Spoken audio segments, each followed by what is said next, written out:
This is our router station. The motor is mounted to the bottom of a crate table suspended in the bench top. The vacuum hood was built in our shop to contain most of the chips that get thrown around during the trimming process. The bit is a 3/4 inch diameter, top bearing, flush trim bit with a 1/2 inch shank and a 1 3/4 inch depth of cut. Routers are extremely dangerous tools. I recommend that you have excellent lighting and no distractions while you work. The trim jig will look similar to this. The belt clip is not milled into the trim jig, which helps reduce the overall height, but that will not affect trim function. The shell is attached without tools. It snaps onto the trim jig posts at the retention plates. When removing the shell from the trim jig, be careful not to twist or torque the shell. Doing so can result in post damage. Before you start trimming your shells, as shown in the video, I recommend you do a few practice runs with the router off. Practice feeding the trim jig and the shell clockwise into the blade. Check the height of the bearing and the blade.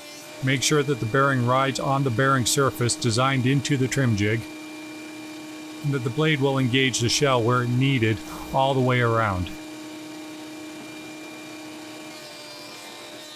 Routers can pull the shell and jig out of your hands.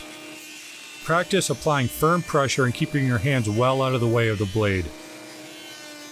Initial feed-in is the most critical point.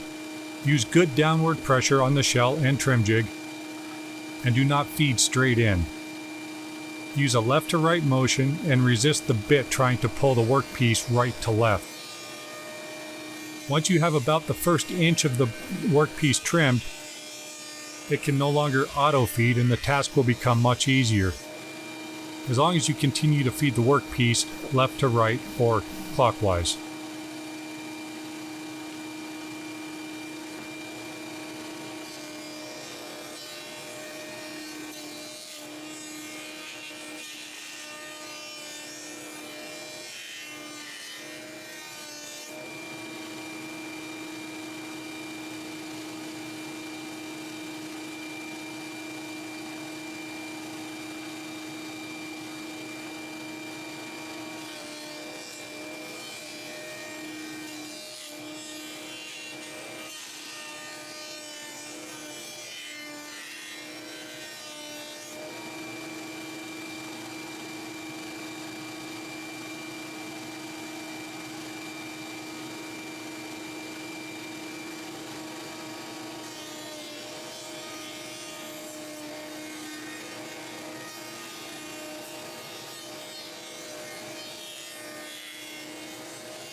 It takes just a few seconds to trim a shell.